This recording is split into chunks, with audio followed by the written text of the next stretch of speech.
Okay, I think we have everyone. And not quite 2 o'clock.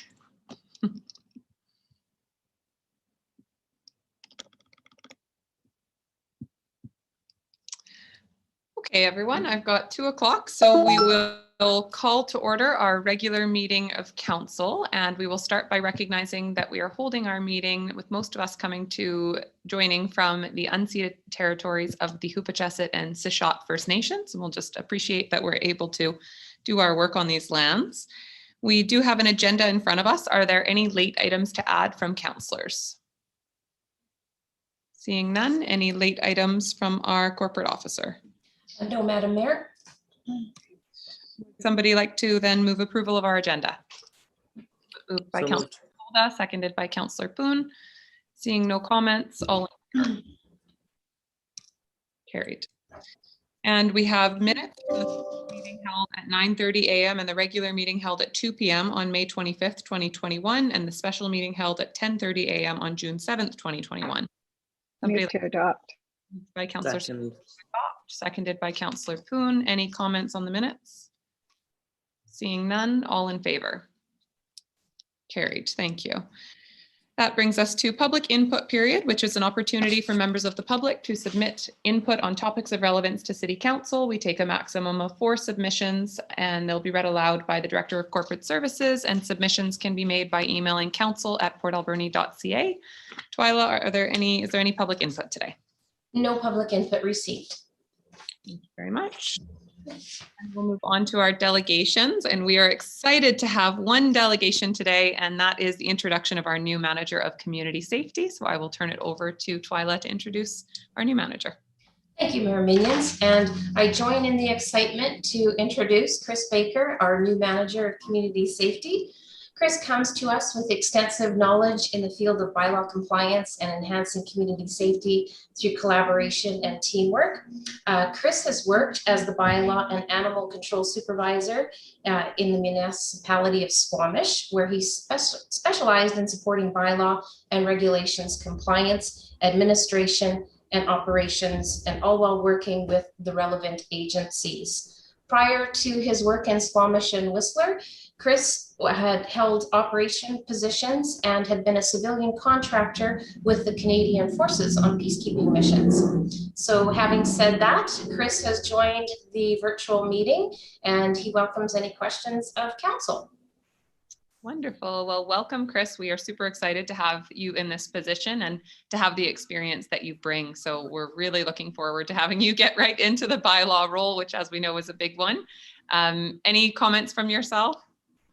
I didn't prepare any comments. Can you hear me okay? We can, yes.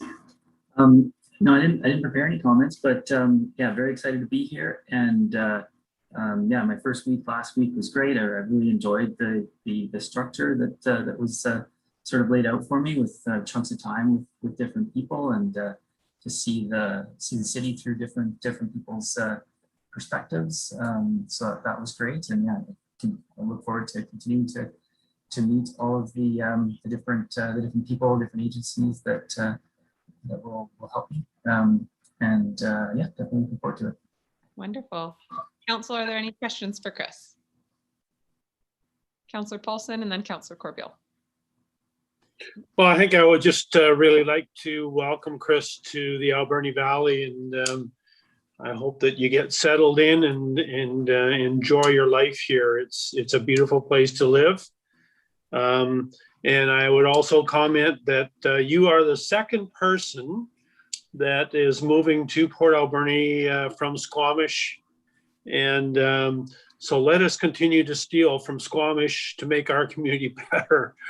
The other person is moving his flight school to Port Alberni, and you may or may not know him, but anyway, welcome and enjoy.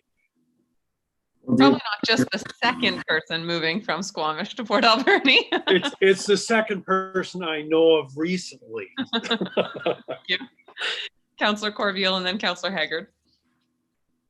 Well, welcome, Chris. And I don't know if you've had an opportunity to drive up and down 3rd Avenue, our main corridor. It's sometimes council disagrees on how we're going to improve that road. I, for one, think the vacant buildings is a tremendous, huge issue. And I'm just curious if you've ever had any dealings with vacant building bylaws or nuisance bylaws when you worked out of the Squamish community. I have, and yeah, and I have some familiarity with the other sort of processes involved in those sorts of approaches. And so yeah, definitely I'm starting to form some ideas, and yeah, look forward to working on that. That's wonderful. Thank you. Thank you. Councillor Haggard. Thank you, Madam Mayor. Welcome, Chris, to Port Alberni. We're very happy to have you, and I hope you're ready to get the ball rolling and make lots of changes. And also, Squamish was kind of where Port Alberni is now a few years ago. So if you have any other ideas, not just in bylaw, but other things that we can implement or make changes on, please feel free to let us know. Thank you. Absolutely. All right. Well, thank you very much, Chris, for coming on, and looking forward to working with you more. Okay, thank you. Enjoy your day. And we'll move on to unfinished business from the Director of Corporate Services. We have the resolution tracking summary. You're muted, Twyla. There we go. Too many things going on today. So council will recall the tracking summary. It's going to look familiar to members of council. Perhaps members of the public are still becoming familiar with the document, but it was prepared in 2020 and created to be more of a opportunity to track directives of council, assign tasks to the applicable department, and then to ensure that there's follow-up taking place. So coming out for the year 2021, this is the first time that council is seeing the summary of their 21 directives. Staff have also elected to include the 2020 council directives on one sheet. While not highlighted in yellow, those 2020 directives are still being worked on, but provided there for council's information. So essentially the document is there for council's review, and you're invited to specify or follow up on any particular resolution that's listed there if you so choose. Thank you very much. Are there questions from council? Okay, I was hoping to follow up on the welcome sign initiative. And I think that was on there. Yes, that's on the 2020, and I believe it's item number 270, resolution number. Okay. Are we able to get kind of an update of where we're at on that right now? Certainly. So council may recall that Mr. Collette from the chamber brought forward a summary of the signage in February of 21. At that time, that included submissions from the general public, as well as one from Susan Roth, and council did have a conversation around the signages that were presented in Bill's presentation. At that point, while no formal direction was made by council at that meeting, council did request that staff bring forward a follow-up report that spoke to the full project scope, associated maintenance and costs, etc., should that signage be implemented. To date, that staff report has not been given to council. Thank you. So I'm just wondering on that if staff needs additional direction, and I wasn't clear on if we had. I know that council and the public largely were seeming to lean somewhat toward the Susan Roth sign, the really beautiful sign with multi-dimensions and lots of trees and a bear walking through. And I'm wondering if council needs to give direction to narrow down and get a final design to bring that back to council and see if we'd like to move forward with that sign once we have the project updated. Or if staff is, working on the next steps for this. I'm just curious of kind of what's needed for our next steps. Okay. Scott. Well, Mayor Minions, I mean, it would be simpler for staff if council did have one of the signs that they were favoring, as opposed to us staff having to look at all the different designs, potentially cost them out, and then that's a much larger report. But if council does have a consensus where they have a sign that they prefer, they could give us a more refined direction to zoom in on that particular sign, do a final design and final cost estimate for it, if that would help move that along, because it would be, you know, less work to refine it if we're just dealing with one of the signs as opposed to all of the designs that were submitted. Thank you for that. Councillor Solda. Thank you, Mayor Marion. I would like to move forward. I'd like to see a cost, the next steps, everything, and move forward, not have it for next year, but this year would be great. Thank you. And Councillor Solda, just to for clarity, are you meaning the green tree sign or costing on all of them? No, not costing on all of them. Let's just do the Susan Roth. I'm okay with that. Maybe some little refines, but that's in the weeds. Thank you. Thank you. Thanks very much. Councillor Haggard. My only request is on that sign is, if I remember correctly, Susan Roth had a quote from an out-of-town company. There is a company in town that does metal work. If we could try and use a local business, I would much prefer that. Thank you. Absolutely. Other comments? So I think that it would be a good next step would be for us to move that a final design and costing for the green tree sign project to be brought forward to council. Would somebody like to make that motion? I'll move that, Madam Mayor. Okay, Or second that. By Councillor Poon. So this is just going to bring the next step to us basically, but focused in around that one design rather than asking staff to do costing for every single one. Okay, so seeing no further comments, all in favor? Carried, thank you. Council, were there any other items to follow up on from the tracking summary? Okay, seeing none, would somebody like to move receipt? Move receipt. Councillor Solda, seconded by Councillor Poon. All in favor? Carried, thank you. And we'll move on to staff reports. Item number 1 is accounts. Councillor Washington. Thank you, Madam Mayor. I move that the certification of the Director of Finance dated June 14, 2021 be received and checks numbered 148,549 to 148,651 inclusive, in payment of counts totaling $989,726.95 be approved. Second, Madam Mayor. Thank you. Moved and seconded. All in favor? Carried. Thank you. And item number 2 from the Director of Engineering and Public Works, we have award of 15th Avenue Trunk Water Project. Welcome, Rob. Thank you, Your Worship. The city tendered construction of the 15th Avenue Water Project and received 6 bids to complete the work. The project includes the installation of 2 water mains for approximately 800 meters along 15th Avenue between Fowley and Montrose. The water mains are 450 millimeter diameter or 18 inch and a 150 millimeter or 6 inch distribution main that will be simultaneously put in the same trench. These replace the existing 300 millimeter cast iron main that is past its life expectancy. The work is anticipated to start in the next few weeks and continue through to late fall. We are requesting council's approval to award the 15th Avenue Water Main project to Bowerman, who submitted the low bid of the 6 tenders that were received at $1.042 million. Thank you very much. Are there questions?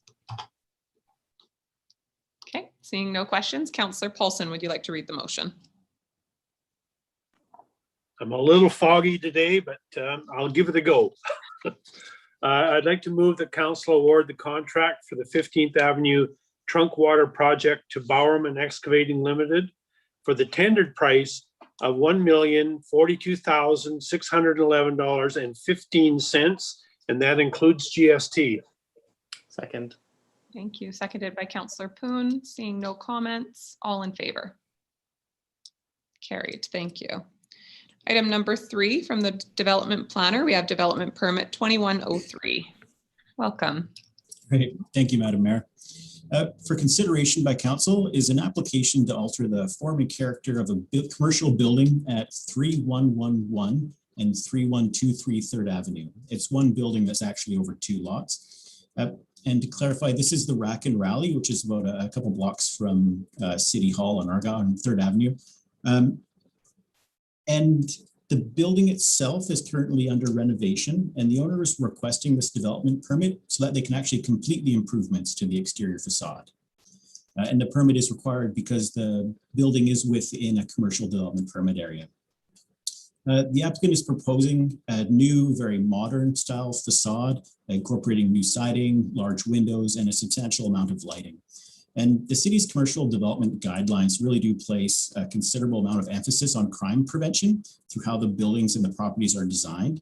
And so the large windows and the full facade lighting that they're proposing really does speak to this. And these really simple design elements will have a positive effect on the immediate neighborhood.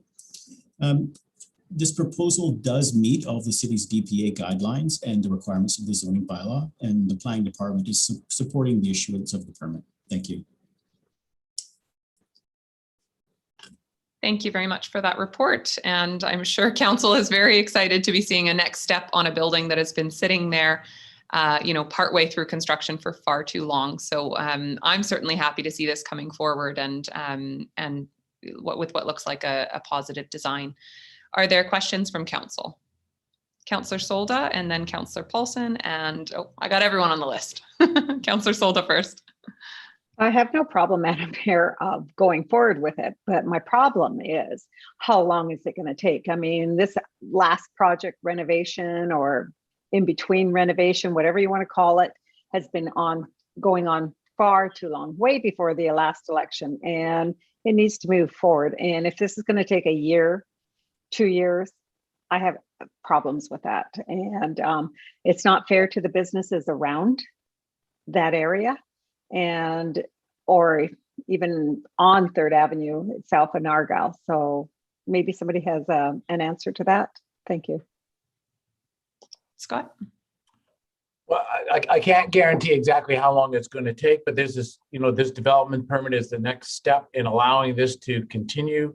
I think they have put a reasonable design together. Clearly, this is something paramount to the city, of interest to see the Uptown continue to improve. So certainly staff will be keeping an eye on this and endeavoring to have the property owner complete this as soon as he possibly can. We won't just ignore it if work doesn't continue. Thank you, Madam Mayor. I'll be all over it if not. Thanks for that, Councillor Solda. Councillor Paulson and then Councillor Washington. Well, I guess my question was probably along the same lines as Councillor Solda. We're back to where that building was about 18 months or 24 months ago with Tyvek on the front of the building. And I absolutely am enthusiastic about this development permit as long as it moves forward in a very quick and expedient way. I think that it would be a great addition to that 3rd Avenue streetscape moving forward. I guess my question, it just can't happen soon enough. And Councillor Solda, I'm right with you. If things don't happen there, we'll be crying and whining here on council here pretty quick. Thank you very much. Councillor Washington. Thank you, Madam Mayor. Just a question for our planner. Is this building, has it recently been sold, or are we still talking the same owners from the past? It's the same owner, Councillor. Thank you. Okay, and Councillor Poon. Thank you. I don't think I have anything more to add.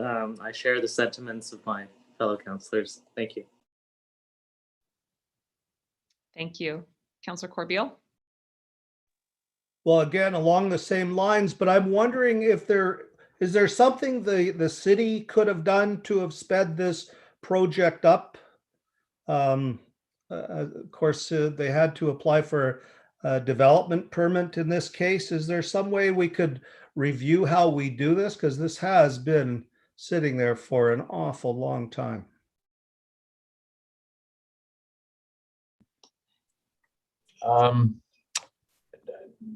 Not knowing the recent history of it, I think our development planner worked hard with their consultant to try and get this design done, and I think it does look very well. We will always look to see how we can improve our processes. In this instance, I can't really say if there was a way that we could have made it go faster, but I guess I'm trying to be optimistic that we're here with a good design in front of council now, and that this will then allow the owner to proceed, and we will do our best to stay on top of this project. Just to be clear, I'm not being critical of the city. I'm just wondering, at what point does the development permit kick in? Is it a certain amount of money, or why was a development permit even needed? I don't understand that process. Maybe somebody can help me with that. There's a couple parameters where a building permit is required, and there's a change to the form and character of the building. And there is a dollar value. I think it's anything in excess of 25,000 requires a development permit to come in front of council. Now, one thing that staff will likely bring forward to council at some point in time for consideration is that council can delegate to staff the issuance of development permits, and that would help speed up the process. So that may be something that we may present to council for their consideration in the future. And Scott, I would add to that, like a lift of 2x4s is going to cost you $25,000 today. Maybe that number should be pushed up a little bit as well. Well, and I guess without getting too far afield, as part of the official community plan review process that we're going to be undertaking, there'll be a very strong look at our development permit areas.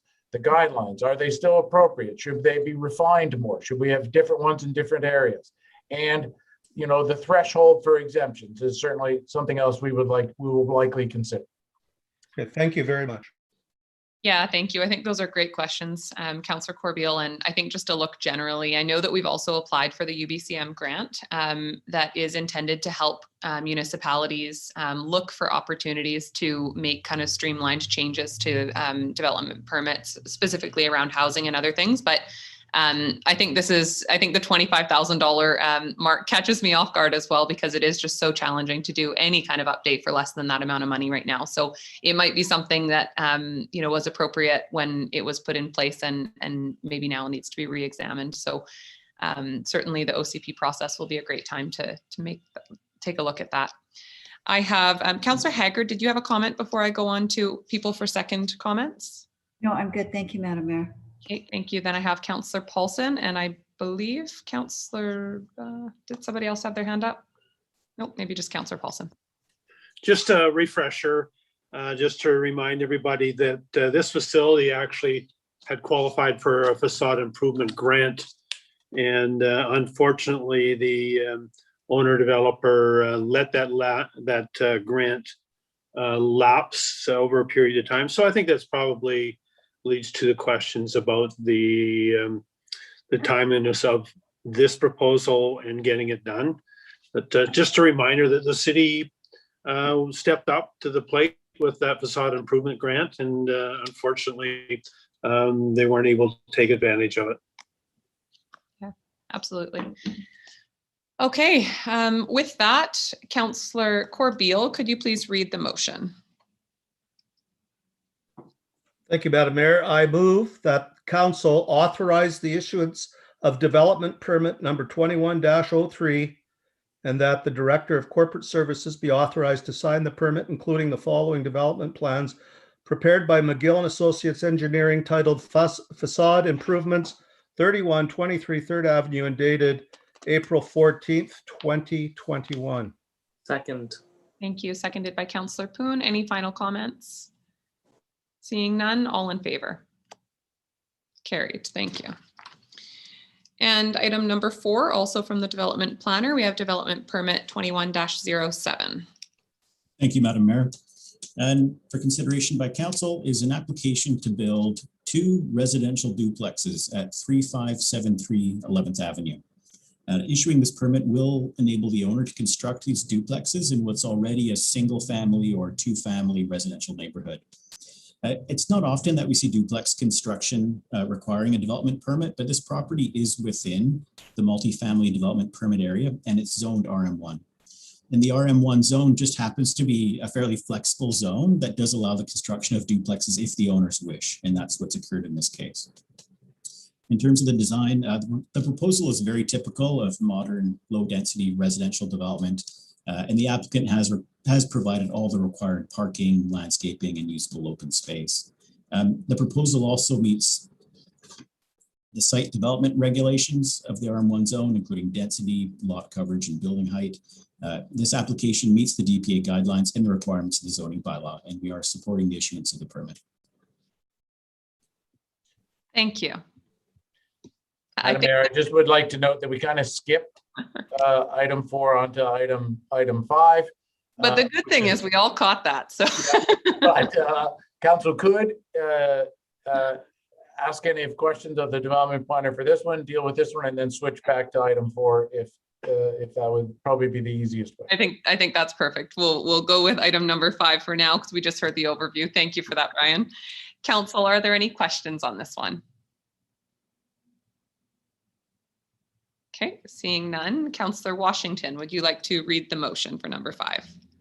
Thank you, Madam Mayor. I move that the council authorize the assurance of development permit 21-08, that the Director of Corporate Services be authorized to sign the permit, including the development plans as shown in Schedule B, permit prepared by Knudsen Home and Design, issued for 3573 11th Avenue and dated April 21, 2021. Second. Thank you. Moved and seconded. Any final questions? Seeing none, all in favor? Carried. Thank you very much. We have too many development planner reports on the agenda today. Brian, if you want to move on to number 4, that's great. Thank you, Madam Mayor. And I've kept these short and sweet, so let's get through these. So for council's consideration is another permit, and it's another permit to alter the form and character of a commercial building at 5062 Angus Street. This is within the Uptown neighborhood, and it's the Aerosmith Tile and More building. Issuing this permit will allow the owners to build an addition onto an existing second-story suite. So the business is on the ground floor and there's a suite above it, and they're just looking to expand that suite by about 370 square feet. So it is fairly minor. There won't be any additional dwelling units added. It really just, they're expanding that suite and they're expanding the living room. In terms of the design, the facade they're proposing matches the existing building, but it also includes large windows and a lot of illumination. And again, the facade lighting, the large clear windows are a significant factor in improving the safety of the street through increased visibility, which is really requested by the city's design guidelines in terms of the crime prevention. And staff have reviewed this proposal. It meets the guidelines and it also meets the requirements of the zoning bylaw, and we are supporting the issuance of the permit. Thank you. Wonderful. Thank you so much. And I will just say that they've done a wonderful job with that building. They've made a lot of improvements to it lately and it's looking really good. So I'm sure this will be a positive addition as well. Councillor Poon. Thank you. Very pleased to see that more people wanting to live in our uptown area and be close to the vibrant areas that we're trying to create, and also be close to work too. Thank you. For sure. Thank you very much. Let's see, Councillor Haggard, are you able to read this motion? Yes, I am. Thank you, Madam Mayor. I'd like to move that council authorize the issuance of development permit number 2107, and that the Director of Corporate Services be authorized to sign the permit, including the following development plans prepared by McGill and Associates, titled Rusin Edition 5062 Angus Street, and dated March 25th, 2021. Thank you. Is there a seconder? Seconded by Councillor Solda. Seeing no further comments, all in favor? Carried. Thank you. And thank you to our planning department for those reports. Just the number of planning items we have on our agendas nowadays is and consistently shows, I think, how much development is going on in our community. So it's exciting to see. Item number 6 from the Director of Finance, we have the 2020 Development Cost Charge DCC report. Thank you, Madam Mayor. So annually, the City of Port Alberni collects DCCs based on the various DCC bylaws that have been in place for the last few years. The report that Council has today provides the current update based on what we've seen as far as the end of 2020 and commitments for the prior years and future years. DCCs are broken down within this appendix based on the water, sewer, storm, roads, and parks classifications based on the bylaw. And at the end of 2020, there was $1.76 million in the DCC account with 1.49 million uncommitted. And of course, all the breakdown is provided here on Appendix A. Also noting that in 2020, there was a reduction for a 46 unit low income, low energy development. And that was provided a 50% reduction in DCCs.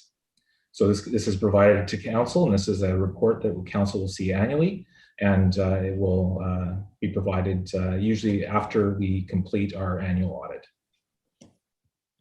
Thank you very much for the information. Council, are there any questions or comments? Councillor Haggard and then Councillor Solda. Madam Mayor. Thank you, Andrew. I know a few months ago we had talked about doing a review of our DCC charges because we felt that they were too low compared to other communities. Do you know if that's been reviewed yet, or has anybody had a chance to look at that?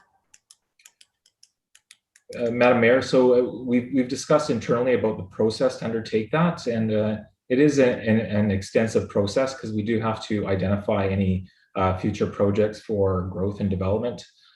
So we would have to undertake that and work with the Director of Engineering and the Director of Planning Services to come up with the updated information for council to consider. So that would take some time, but it is on the work list, and we are strategizing as far as how we need to take the next steps to update that. Awesome. Thank you very much, Andrew. Thank you. Councillor Solda. Yes, Madam Mayor. Although it's written on the summary, but a lot of people do not have a copy of our agenda. Could someone explain what DCCs are used for, what we can spend it on, just so there's a lot of new people in Port Alberni that don't know what DCCs are and what they can be used for? Absolutely. Andrew or Scott? I can take a run at it, Andrew, and you can chime in if you want.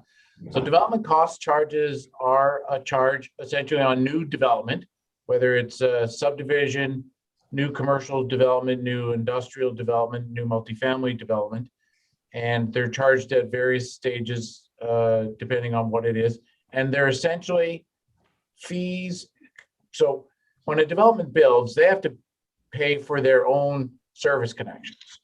But when they add to the wider costs of the city infrastructure, the development cost charges are intended as a charge to help offset those increased demands on our water UV system or our wastewater treatment system or our roads to help pay for those improvements to the wider infrastructure to help defer the cost on our general taxpayers. So for a multifamily development, they're charged at the time of the building permit on a per unit basis. For single family, it's at the time of subdivision, and commercial is again at the time of the building permit. So it's when new development comes into the community, this is a charge for them to essentially help pay a share and defer some of the increased demand on our infrastructure from our general taxpayers. Thank you. Yeah, thank you. It's always good to have an update on that. Any other questions from council? Okay, Councillor Solda, would you like to move receipt? Madam Mayor, I'll move the report is provided by council on DC. Okay, receipt for information. Thank you so much. Moved by Councillor Solda, seconded by Councillor Poon. All in favor? Carried. Thank you. And another one from the Director of Finance. We have the Statement of Financial Information. Thank you, Madam Mayor. So in front of council today is the annual report for the Statement of Financial Information. This is provided to council for approval and submittal to the Ministry of Community Affairs. So what we have today is a review of the 2020 council remuneration, staff wages, and supplier expenses or supplier payments, sorry, over $25,000. Annual report, it's pretty straightforward. So if there's any questions, free to ask. Thank you. Councillor Paulson. I guess I'm a bit like a crow. I'm attracted to shiny objects, but just maybe a bit of explanation. I've been drawn to a couple of the larger dollar values in there. And I wonder if maybe you could just clarify, there's a $12 million line item there for Raymond James, and the second one is $5.6 million to TriTech Group. Just maybe a clarification of what those line items are, and in particular who TriTech is. Yeah, certainly. Thank you for that question, Councillor Polson. What we have with the Raymond James payment of $12 million, that is where we transfer our annual investments over to. So they provide the investment guidance for the city of Port Alberni. So any expense, any transfer is also provided within these statements, just to show that there is these transfers of funds. So it's not an expense per se, it's our investment, and we earn interest off these investments for our various reserves. When it comes to TriTech, we have the sewage lagoon project, and they were the main contractor for that facility, and it's a large contract, and all those expenses are for the sewage lagoon. Thank you. Other questions? Okay, seeing none. Councillor Poon, are you able to make this motion? I don't have the item in front of me, but is it a... Councillor Washington, are you able to read the motion? Thank you, Madam Mayor. I move that council approve the statement and schedules. Including the statement of financial information for 2020 prepared to comply with the Financial Information Act as outlined in the report from the Director of Finance dated June 7, 2021. Second. Thank you very much. Seconded by Councillor Poon. Seeing no final comments, all in favor? Carried. Thank you very much. Okay, and on to item number 8, from the Director of Corporate Services, we have the municipal appointment to the Port Alberni Port Authority Board. Twyla. Thank you, Madam Mayor. So council received correspondence from the Port Authority Board back in the latter part of 2020. That letter provided notice that the city's representative, Mr. Ken McCrae, was going to be concluding his term on the board. So in March of this year, the city invited applications from interested individuals who would like to serve as the municipal representative to that board. Council received 6. Council carried out interviews of the 6 applicants, and following that interview process, council held a special in-camera meeting to discuss the merits of each applicant. In the end, council elected to choose and appoint Mr. Arn Elias as the city's representative to the Port Authority Board. Mr. Elias will start his term July 1st of 2021, and it's for a period of 3 years. Wonderful, thank you. And I will just say a big thank you to everybody who did apply for that position. It was really exciting for council to have such great options to choose from. And it just goes to show, how many people out there care about the community and the waterfront and want to put themselves really wholly into trying to improve it. And yeah, so it was fantastic to go through the process and feel like we had such great options to choose from. And we are super excited to be appointing Arn. He comes with just a wealth of information and great experience with many federal initiatives involved in the Federation of Canadian Municipalities. Green Municipalities Fund on that, sitting on their council for many years, as well as some nationwide cycle initiatives. So really great to see someone with such extensive experience wanting to get involved and contribute more locally in our community. And I think that is just being provided for information. So we will move on to our next item, number 9, from our Economic Development Manager. We have a proposal to develop an innovation economy in Port Alberni. Welcome, Pat. Thank you, Madam Mayor. I appreciate the opportunity to speak to the report. One of Council's strategic priorities is to enable the new economy. While we have much to be thankful for with respect to the general state of our economy at this point in time, We lag behind other communities in the evolution of an innovation economy. That is based upon the idea that knowledge, entrepreneurship, innovation, technology, and collaboration fuel economic growth and can do so in any sector of the economy, though we would likely focus on the blue economy and food hub initiatives first. I think we have the conditions that will help us catch up to other communities. We have entrepreneurs in many different sectors who are already bringing innovation to their work. We have hundreds of tradespeople who are retired, underemployed, or looking for a new challenge. We have hundreds of computer literate citizens. We have an increasing number of remote tech workers moving to our community. We have some citizens willing to invest in this initiative. Taken together, those are the conditions for the creation of an ecosystem for an innovation economy.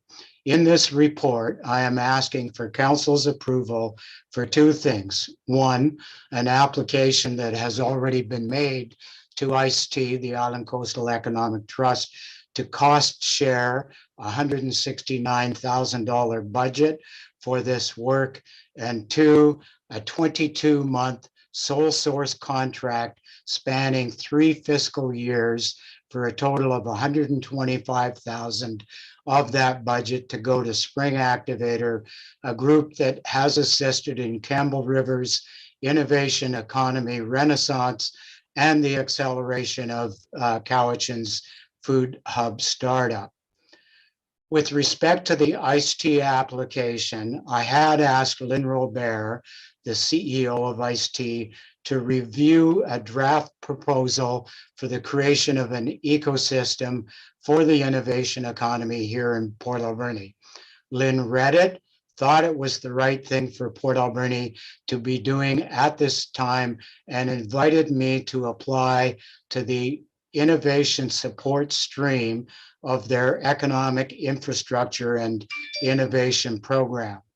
This stream of funding had 2 intake dates, May and October.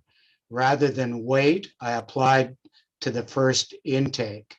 If you allow the application to stand, we will know its outcome this month. The budget in that application consists of 3 items. The first and largest amount is for a third party to assist us in developing a process to mentor entrepreneurs in key sectors and to identify projects that are worthy of funding through a competitive challenge process.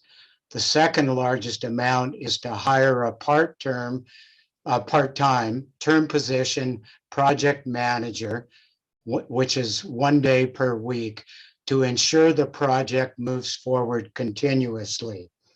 The last sum is for a third party to help work out the mechanics of an angel investor group here. With respect to sole sourcing a contract to Spring Activator, I note that my colleague in Campbell River has worked with them for 4+ years now to develop their innovation economy. While the first year's contract amounted to $10,000 only, the remaining contracts have exceeded that amount and been a direct award or sole source contract. My counterpart in Cowichan began working with Spring Activator early this year to accelerate the incubation of businesses in their food sector. When I contacted the founder of Spring Activator, I asked for a proposal that would reduce the time taken to build the ecosystem and accelerate our progress. You have attached to your agenda the proposal that was submitted after a few iterations. If you decide you don't want to sole source that contract, I'd like to speak to a few options for going forward before any motion is adopted. Thank you. Thank you very much, Pat, and thanks for the work you've done on this already. It's a very exciting initiative, and I love the focus areas. It's absolutely, you know, where we're trying to go and where we're trying to support small businesses to grow in our community, and in these up and coming sectors that we have in our community. It's a very exciting time to be focusing in on them. So I am wholeheartedly supportive of the concept of the program and moving forward for sure. Councillor Haggard. Thank you, Madam Mayor. I agree 100%. When I read your proposal, Pat, I was extremely excited. It's going to be something new and something different for our community to take hold of and help further diversify our economy. In regards to the sole source, last spring when everything was on shutdown, I was able to sit on a few of their sessions, and I also talked to I'm not sure if he was a founder or CAO or what his title was, about their program. So I'm completely confident in sole sourcing this contract to Spring Activator. Thank you. Thank you for that, Councillor Haggard. I am somewhat uncomfortable with the idea of sole sourcing, so that's really helpful to hear, and great that Pat has checked in with a few other municipalities' results as well. Other comments from council? Councillor Paulson. This is just kind of a pat on the back. Thank you, Pat, for all of your hard work in this area, and it's the innovative thinking from your department there. I think that's going to lead us to the future. And as far as single sourcing, I feel much more comfortable that you've provided some thoughts from other communities that are using them presently, and I feel confident that you are making the right choice there. So thank you very much, Pat. Other comments? Council, let's read the first motion, which is to support the grant application that has been submitted, and then come back to a conversation around sole sourcing. Councillor Paulson, would you like to read that motion? Sure. I'd like to move that council directs staff to submit a funding application to ICE-T under the Economic Infrastructure and Innovation Program in the amount of $84,820 for the purpose of undertaking an innovation economy initiative, which will include engaging a qualified third party to undertake portions of the work.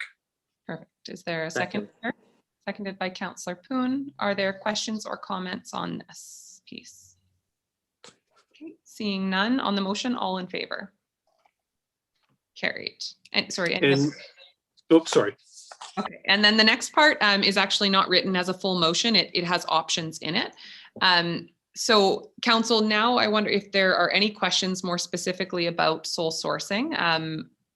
Or I know, Pat, you had mentioned that you wanted to discuss other options if council wasn't comfortable sole sourcing this contract. I would personally like to hear what is the alternative? And I guess, you know, if you could answer kind of a few more questions.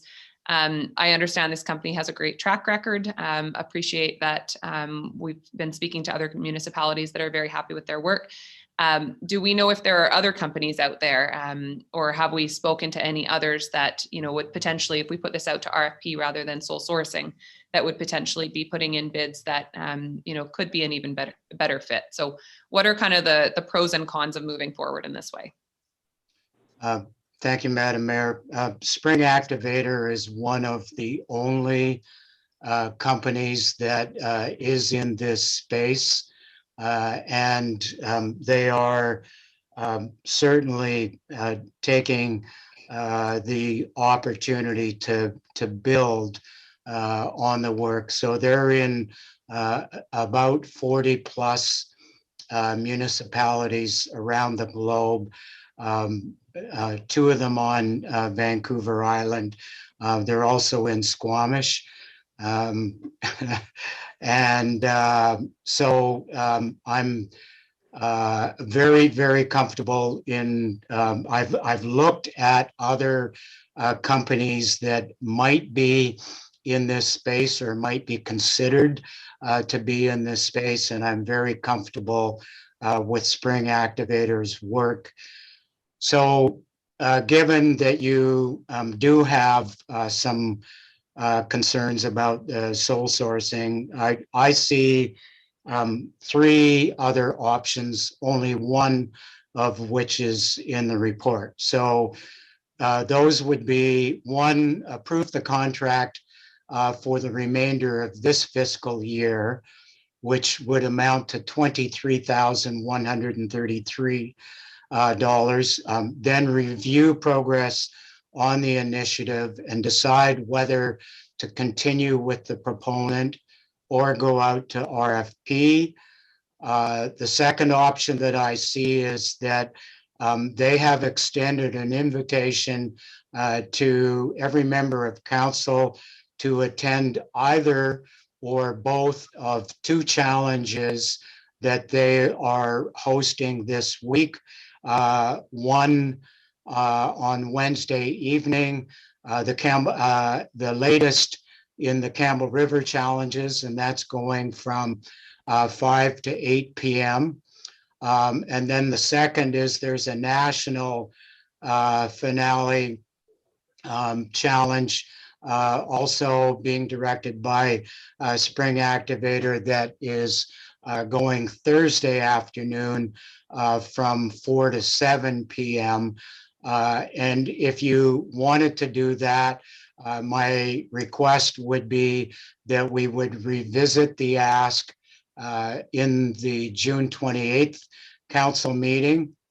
And then the last option is to issue a request for proposal. And I see that as a last option because I believe we'll lose 4 to 5 months in the process of preparing the RFP, giving time for response, adjudicating the RFP responses, and then developing a contract or an agreement with the party. Now, I'm going to come back to why it is spanning a period of time. When I initially put the proposal to Lynn Robert, and all I was doing was asking for her read on it, because I really do value her expertise in the community economic development field and in the review of proposals. And at that time, I had asked for a proposal only for the remainder of this fiscal year. And Lynn said to me that the innovation support program at ICE-T was geared more to an 18 to 24 month process because they believed it wasn't possible to develop an ecosystem within a 6 or 7 month period. So I went back to the proponents and asked for the proposal that you see, and I asked for it to span 3 fiscal years, just simply because I thought it would be easier to accommodate the funding in each of those fiscal years that was proposed. At the same time, I was asking them to compress the time taken and accelerate the process because it's my view that we have fallen behind Campbell River in the innovation economy, and we're falling behind Cowichan in the food sector. So I'm anxious to leapfrog or get us back into a competitive space. But as I said, I see 3 different approaches for addressing this rather than a sole source contract spanning the 3 fiscal years. Thank you for that, Pat. I really appreciate the diligence you've done on this upfront. You know, as you can imagine from our perspective, when we are going to sole source a contract, especially one, you know, that does span a period of time and also is for a significant amount of money, I think we just want to be very comfortable before we do that to understand why and understand the rationale behind it. So I think that from my own perspective, it makes sense to work with this contractor. I appreciate the reviews that we've heard and from Councillor Haggard as well, and understand the timeline and that rationale as well. So I'm certainly comfortable moving forward that way after hearing your explanation.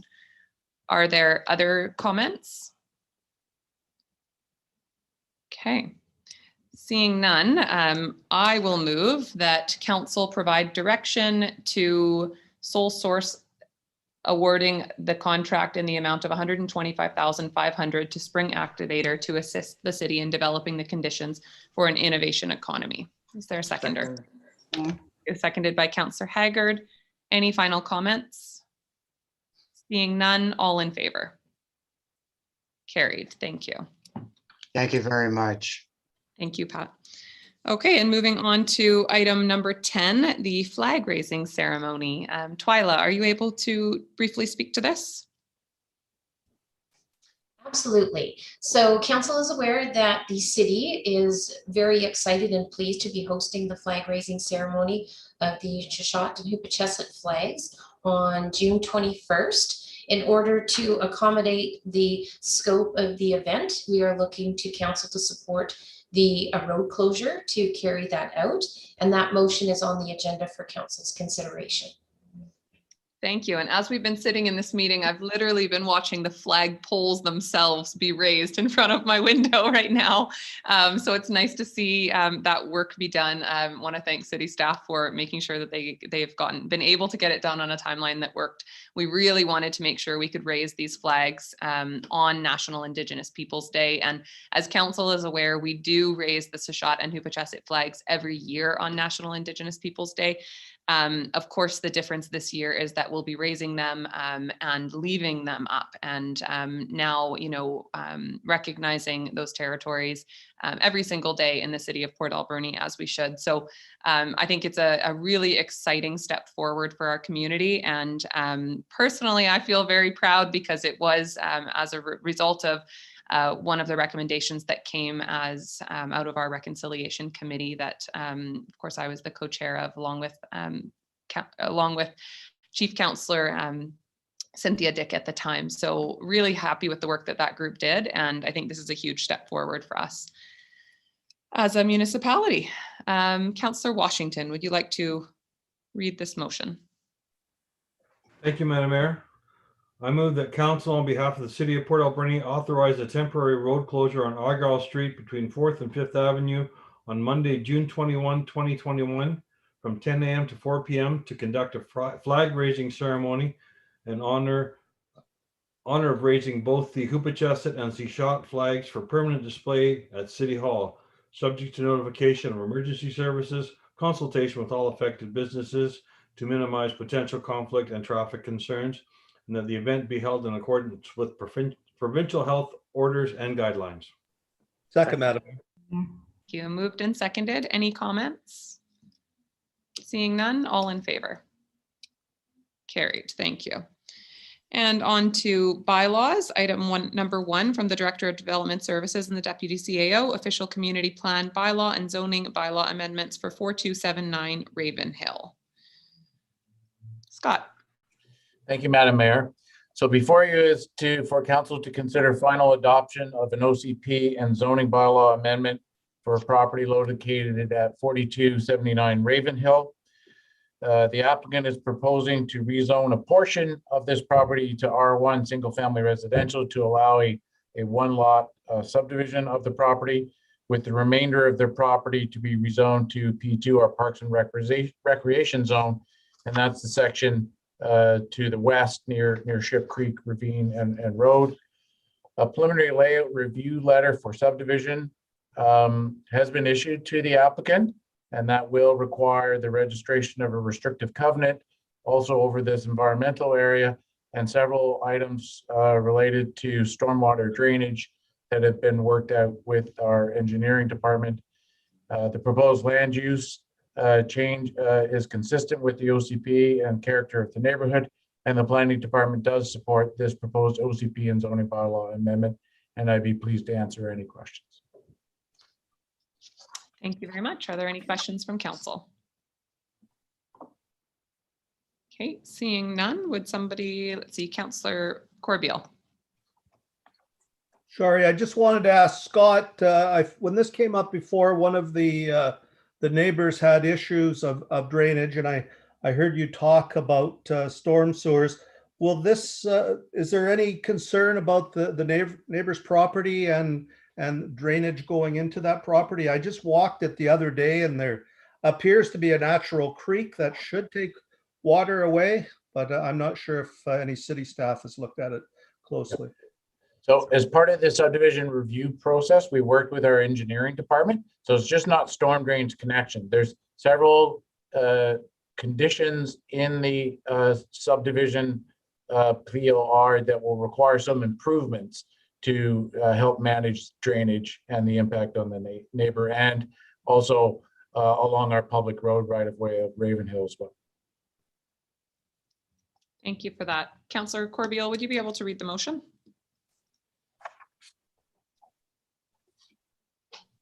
You're muted, Councillor Corbeil. You're muted still.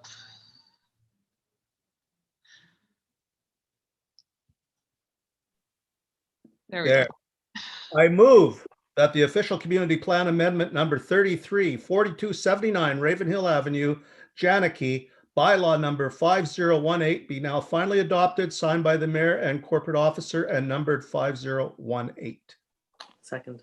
Thank you. Seconded by Councillor Poon. Seeing no comments, all in favor? Carried. Thank you. And on to the next one.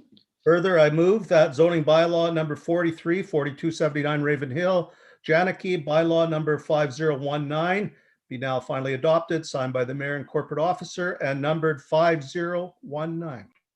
Second. Seconded by Councillor Poon. Any final comments? Seeing none, all in favor? Carried. Thank you. I can't wait for the day when I no longer have to tell people they're muted. I hope very soon, very soon. The whole screen went blank. That's what really threw me off. There was nothing left. Thank you. Item number 2 from the Director of Corporate Services, we have the City of Port Alberni road closure and removal of dedication bylaw number 5028 2021, portions of road on Anderson Avenue and Gordon Street. Twyla, whenever you're ready. It's just a final adoption as well, but. Yes, so thank you, Madam Mayor. So council will recall that you proceeded to give 3 readings to this road closure bylaw at your previous meeting. The city had since moved ahead with formal notification as per legislative requirements to the general public. No comments or requests to appear before council have been received. So this road closure bylaw, which will see a portion of Anderson Avenue and Gordon Street closed for the purpose of the ACOS development moving forward, is here for your final adoption. Thank you very much. Any comments from council? Okay, seeing none. Councillor Solda, are you able to read this one? Madam Mayor, I move that the City of Port Alberni road closures and removal of dedication bylaw number 5028 2021 be now finally adopted, signed by the mayor and corporate officer, and numbered 5028. Second. Seconded by Councillor Poon. Seeing no comments, all in favor? Carried. Thank you. And item number 3 from the Director of Corporate Services, Alberni Valley Community Forest Reserve Fund, amendment number 2, bylaw number 4854-2. Thank you again, Madam Mayor. So this bylaw is an amendment to the city's bylaw, which speaks to the Community Forest Reserve Fund. The bylaw amendment will essentially allow the Forest Corporation Board to grant ability to disperse on an annual basis $10,000 of the dividends that they raise. Wonderful. So just a final change. Any questions from council? Councillor Corbeil, would you like to read this one? Thank you, Madam Mayor. I move that Alberni Valley Community Forest Reserve Fund Amendment number 2, bylaw number 4854-2 be now finally adopted, signed by the mayor and corporate officer, and numbered 4854-2.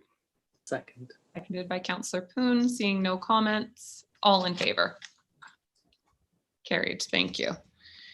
On to correspondence for action, item number 1, and the only item, we have a letter dated June 9th, 2021 from Shars Landing requesting temporary road closures for the purpose of holding family arts and culture gatherings. And there are several dates listed where the roads are being requested to be closed.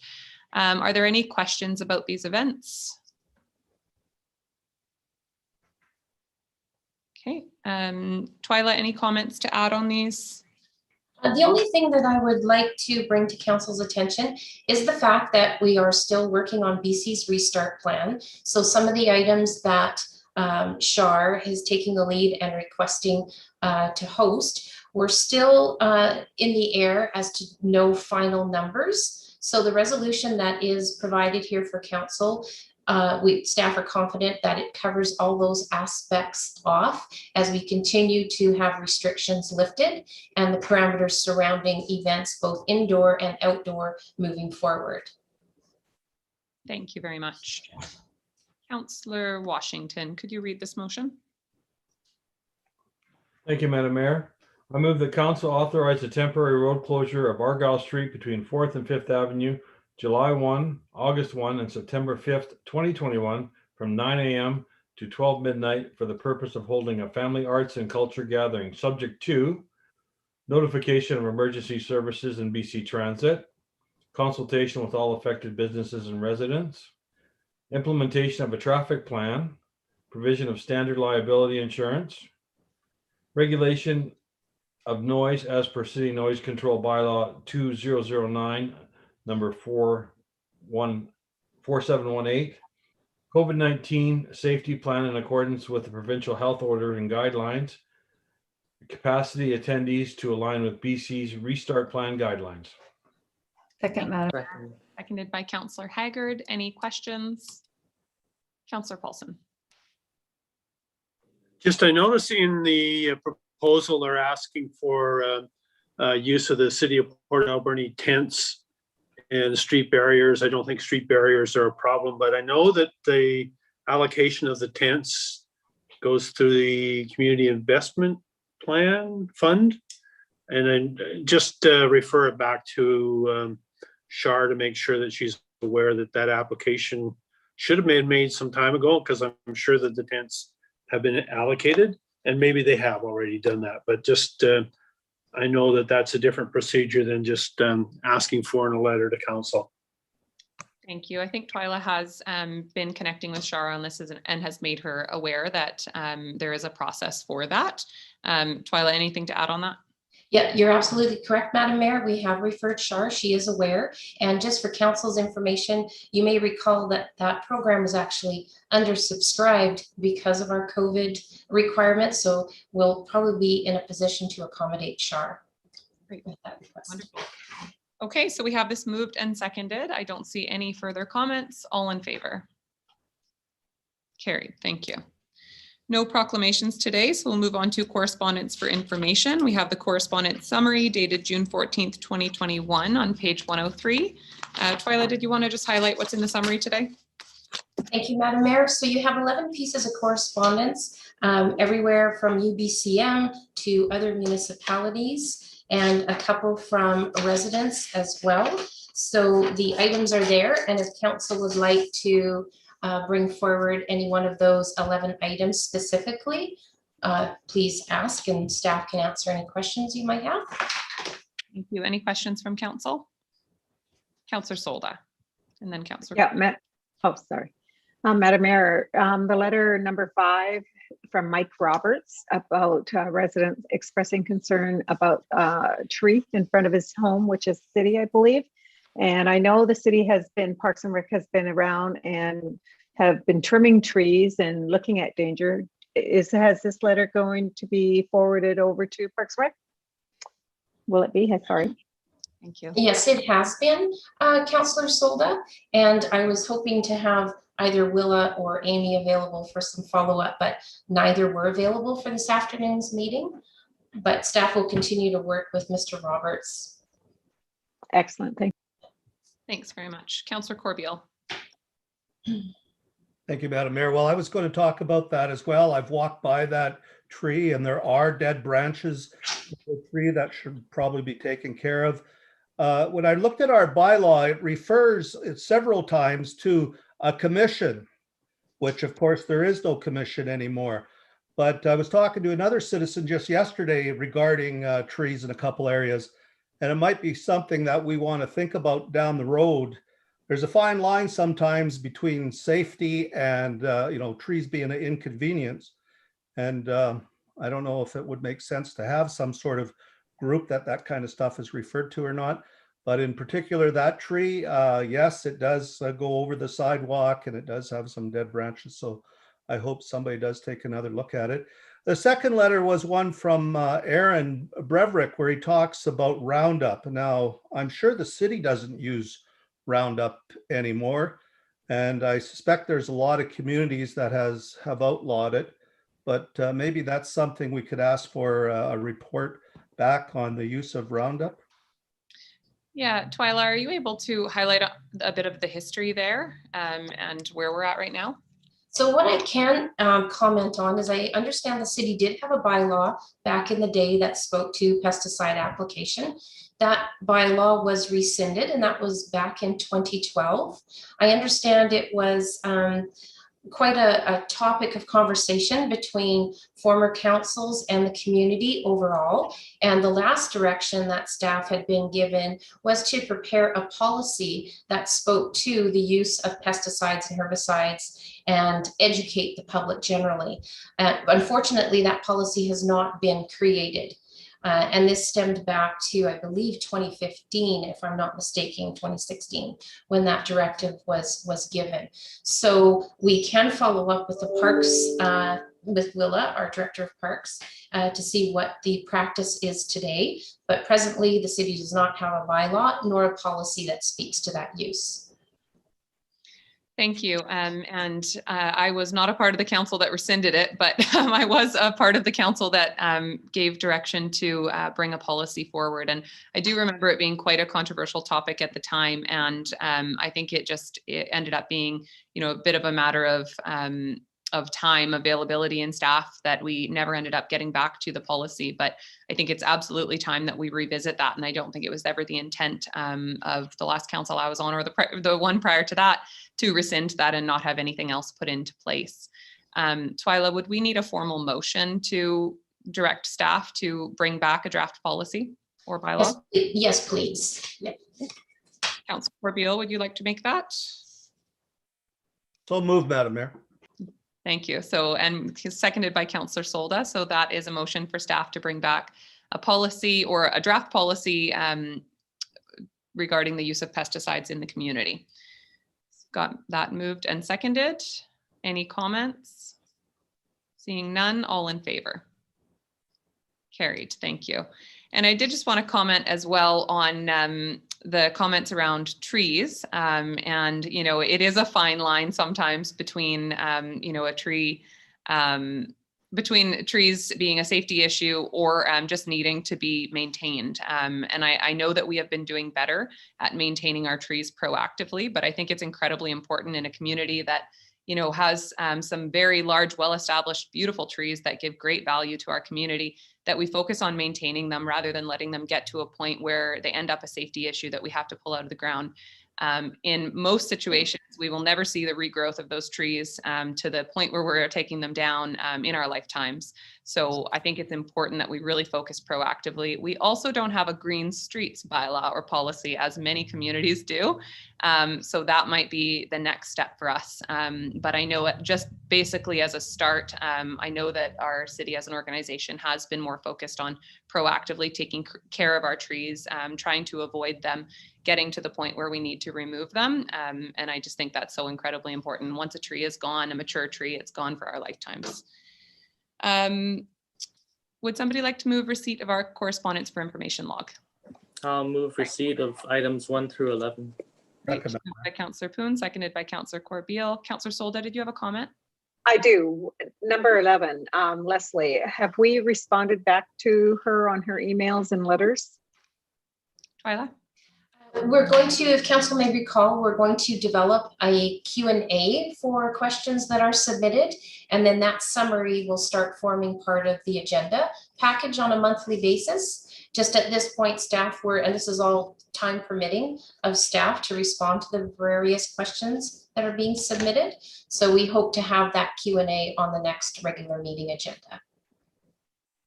Thank you very much. Any other items councillors would like to highlight or speak to? Seeing none. And then on receipt of the correspondence log, all in favor? Carried. Thank you. No report from in camera, and we do have our council reports in front of us. Are there any items councillors would like to highlight? Councillor Haggard. Thank you, Madam Mayor. A couple of things. A couple of months ago, Councillor Corbeil brought forward a resolution to take to ABICC regarding extending the life of our fire trucks. Well, a couple of weeks ago, I attended the virtual conference at FCM and attended the BC caucus meeting. And that was one of the topics under discussion, was that these small volunteer fire departments in smaller rural communities can no longer afford to spend $1 million for a fire truck. And they have a perfectly good, excellent running mechanical fire engine sitting there. So that has been taken up at the federal level. So I wasn't sure if Councillor Corbeil was aware of that. So that was great. And secondly, Port Alberni was scheduled for a renovation on our library. And that went out for costing and it came back over budget. Not surprising with the cost of everything right now. So they're reviewing the plans and see if they can find any cost savings, and they'll send it out and see if they can get it under budget or in line with budget. So it's going to be delayed by at least another quarter. Thank you very much for that update. And just for clarification for members of the public, that update is being done and paid for by the Vancouver Island Regional Library Board, or the organization. So that is paid for as a result of, it was largely actually a donation, but paid for as a result of our levies to that organization and does not come directly out of our budget. So if it's over budget or under budget, it doesn't impact what we pay to the Vancouver Island Regional Library one way or the other. Directly. It's split between all of the municipalities in the organization. But thank you for that update. Any other items? Okay, seeing none, then I will move receipt of the council reports. Second. Seconded by Councillor Poon. All in favor? Carried. Thank you. Any items of new business? Okay, seeing none. Any questions submitted? Thank you, Madam Mayor. We have one question, or a question from one individual this afternoon, Mr. Fraser. He's asking if the city has engaged in renegotiating the leases for Dry Creek, and if not, what is the plan for maintenance of the creek in the future to avoid potential flooding?